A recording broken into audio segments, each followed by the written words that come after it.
Oftentimes when people think of becoming healthy, they immediately think, okay, I gotta get six-pack abs and start adhering to the latest diet out there. Well, the thing is, it's a little more complex than that, and in this video, I'm gonna break down the 6 areas of deep health created by precision nutrition so we can start becoming a healthier version of ourselves. Before we jump right in, if you're new here, my name is Mike, and on this channel, we're all about exploring how to live a healthier life. And not to mention, if you'd like to read the article, it'll be linked down below. All right, let's jump right in. So this idea of health is actually broken into 6 different categories. We've got our physical, emotional, mental, relational, existential, and environmental health. I know a lot of you are gonna be like, yo, this is overwhelming. There's now all this other stuff I have to think about. Think of it like this. Oftentimes we try to get a 6-pack or something like that. But once we get it, our life just goes back to normal. We never really change. And there's reasons for that, because the other areas of our health are getting neglected. So again, we're experiencing those negative things. Because the thing is, all of these areas of health are super interconnected. A problem in one area is going to affect the others. But the magic here is if you solve one of them, you're going to feel the benefits in the other categories as well. And later on in the video, I'm going to start explaining how to figure out these key areas of health that we should be starting with to improve. So don't worry. All right, let's think about a university student or someone that's got a day job. Let's say they have a crap ton of work or have to study a lot. So first of all, they are inside majority of the times, hunched over in front of a computer and not really that active. There's a tick for their physical health. Then from there, they're probably working late into the night, and because of that, they feel stressed out and anxious. There's a tick off their emotional health, and then, because they're working late night, their sleep just gets messed up, tick off physical health. Then there's gonna be things that have to give because they're working so hard to make money or get good grades. So maybe their social life is kind of deteriorating, or their relationship with their partner is kind of going down the drain as well, just because they don't have enough time to spend with them. Then at the same time, because they're working so much, they sometimes need a quick solution because there's no time to make a nice healthy meal. So they immediately open up their phone and use the easiest thing there, which is going to be Uber Eats, and probably order something that again is easy and usually is going to be just crap. That hit home for a lot of people, especially me. And again, it's messing up so many different areas of your health that if we slowly start to fix them, for example, working less and not trying to work the hell out of ourselves and figuring out like what our purpose in life is and why we're working so much, why we're trying to achieve this, we might be able to fix other areas. So to encapsulate all of this, the way I see deep health is it's a state where you feel actually good, energized, supported by your community, and like the things that you're doing actually mean something and have purpose. At the same time, I want to note that it's unique for every single person. Everyone has different desires and needs. And not to mention, we want to be creating long-term health for you, instead of just short-term health. Think of a time where maybe you had a small little health goal. For example, losing 10 pounds. Right when you achieved that goal, you just cut all of those habits that you had because you achieved what you wanted, and you went back to your default. The thing is, again, you didn't really get that much value there because you just lost all of the progress you made. So instead, we want to be creating a healthy lifestyle, which is actually something that you can stick to for a long period of time. All right, so now that we're all caught up into what deep health actually is, I want to go more into the nitty-gritty of each of the specific areas and figure out how we can start improving. Not to mention, I want to note that deep health is all about asking yourself how you feel. Yes, blood tests and being as quantitative as possible is good, but in this regard, we want to be qualitative. So again, asking ourselves, how do we feel physically, emotionally, mentally, all of these things. So keep that in note when we're going through this section. So for starters, we got the section that majority of people are quite familiar with, but let's kind of hit this home one more time. So first, What do you eat? Do you like what you eat? Is it satisfying? Is it nourishing? At the end of the meal, do you feel energized or do you feel tired? Those are some questions to ask yourself. Next, are you exercising? Do you enjoy the exercise? Do you actually want to do it? Are you doing it regularly? Or are you just kind of, I don't really want to do this? Then kind of finally, are you giving yourself time to recover? Recovery is going to be rest days and also sleep. Are you giving yourself enough time to sleep? Sleep, in my opinion, is like one of the most important areas of health, and I think it's something that everyone should try to work on first, then start going into nutrition and all of the other areas, just because, sleep, I won't get into it, but yeah, recovery. Are you giving yourself time for that? Yes or no? Just try to be honest with yourself. And then finally, how pain-free are you? In an ideal world, we want to feel great all the time. We don't want to be moving around, having aches and pains. We want to be able to do whatever the heck we want to do at any time. So having pains is just going to be holding us back. This is going to be good indications that maybe we need to start stretching more, or trying yoga, or getting a massage gun, or going to massages.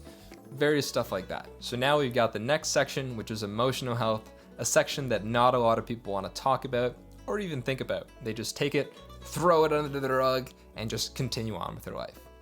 But a question to ask yourself is, how do I feel on a daily basis? Do I feel good? Do I feel bad? Am I experiencing a full range of emotions? So the next time something happens, try your best to not suppress it down, and remember that naturally we are emotional creatures. This part is going to become key when we talk about a later section, which is going to be a support network. Next, we've got our mental health. This is specifically pertaining to, are we able to focus when we're trying to get work done? How are we actually thinking about the actions that we have to do on a daily basis? Do we maybe have a system? Or potentially, are we forgetting a bunch of important things? This one used to be me a year ago. I used to be this go with the flow person where, my brain is gonna remember things. That was before I fell in love with Notion and organizing my entire life on there. Literally, if I don't organize, nothing gets done. And here's some recommendations if you were just like me and you want to start improving this area. If you want some advice to start improving this area, I'd recommend going to check out Ali Abdaal. He's great for overall productivity. Then if you want some books, reading The 12-Week Year or One Thing by Gary Keller was just great for me. Then if you want to actually start implementing it, specifically with Notion, I love Notion. Good YouTubers are going to be Marie Poulin, August Bradley, he was a huge favorite of mine, and then also Daniel Canosa as well. And then on the side of actually being able to focus, I would really advise using the Waking Up app and trying to do meditation every single day. That has been a game changer for me. Clearly a Mind could potentially be an option as well. And also reading a book or even a summary of Deep Work by Cal Newport. That is, so good. Just the concept of shutting off notifications and just really diving into things. I love it. I love it so much. All right. Now we've got existential health. This is one that I had no idea what the heck it is. I had to straight up Google it. But anyways, it's like, do you feel like you have a purpose, a calling, something that's putting a fire on your ass to actually do the stuff? Say for example, you have a goal. Maybe it's to get into X university or get XYZ job or get into shape. Why are you actually doing this? What is making you do this? Another question to ask yourself is, what's not making you do this? That'll also potentially help you figure out the answer. But all of us, we ideally want to have some kind of purpose in life, because when things get tough, which they 100% will, that's going to help you keep going. So remember, everyone's unique and your purpose is going to be different. So don't worry, just have something. Something is better than nothing. And again, your purpose can change. It's not the end of the world. Just choose something. Next, we've got relational health, which has really taken a big beating during the times that we've had recently. But it's very freaking important, and we need a support network that's going to be helping us and where we feel trusted, where we can actually talk about our emotions, our problems, what's going on. If we don't have that, there can be some issues. So I encourage you to think of just one person that you can talk to when shit hits the fan. Don't worry, you don't need 5, you don't need whatever. You need one person.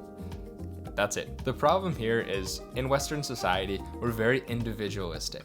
Everyone's on their own, constantly being evaluated, scored, seeing how good you're doing, and you're competing and competing and competing. And the thing is, as humans, we all just want to fit in collectively into the tribe, be loved and supported. But it's very hard to do that when we're all competing against one another. Not to mention, we can actually get bad habits from the people we surround ourselves by. For example, your average income, your habits, all these various things are an average of the people you spend your time with. So keep that in mind. For example, you might have a binge drinking habit that on every single Friday, your friends are going out, so they peer pressure you and you tag along. Or maybe you have a partner that loves to watch Netflix or YouTube videos when they're eating, so you're not able to actually sit down and mindfully eat and enjoy your food, so you don't feel satiated afterwards. Keep these things in mind. Okay, now we've got the very last category, which is environmental health. This one is going to be our home and actually the space outside of our home. So for example, what is the political space like? Do we feel safe in the city that we're at? Do we live in a city? Or do we live in a town? Do we have nature close to us? Little things like that. Again, different for every single person. But I want to focus on the things that we have complete control over. Stoicism, baby. And that's going to be our house and the various ways that we use our environment. Do we feel like it's a home?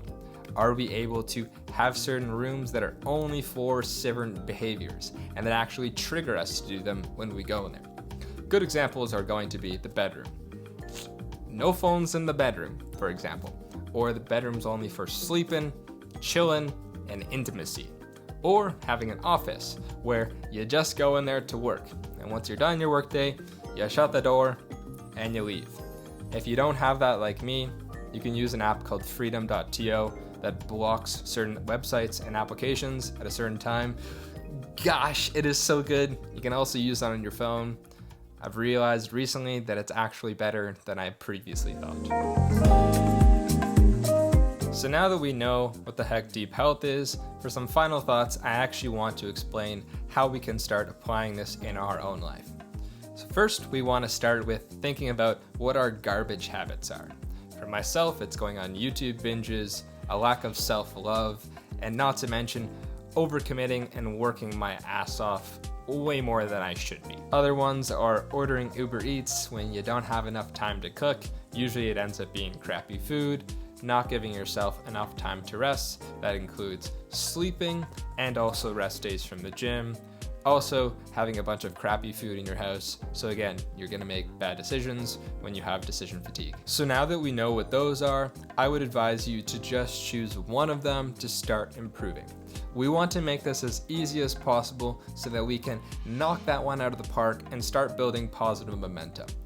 Oftentimes for myself, I learn some cool new health tips and then I try to change my entire freaking life. And then 2 days later, I give up and I don't do it anymore. And if you don't know what that one thing is, I would just advise you to use your intuition here. And finally, don't do it alone, please. Like, accountability is game changing. Having support from someone else when shit eventually starts to get challenging, it will, 100%, the novelty will go away. Having that opinion and guidance from other people that are able to better look at your life objectively is going to be game changing. Also, when shit's getting tough, you don't want to let that other person down, so you'll persist through.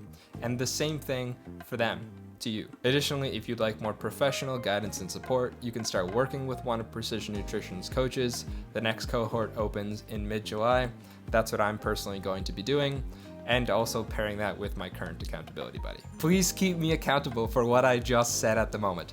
Also, I'm going to be doing level 1 of the Precision Nutrition program just because I find it's so freaking interesting, and Precision Nutrition is like the best of the best in the field. So again, please hold me accountable. If I haven't started in the next month, comment down below, yo, have you started? Have you started? Have you started? Please, I would really appreciate it. All right, that's it.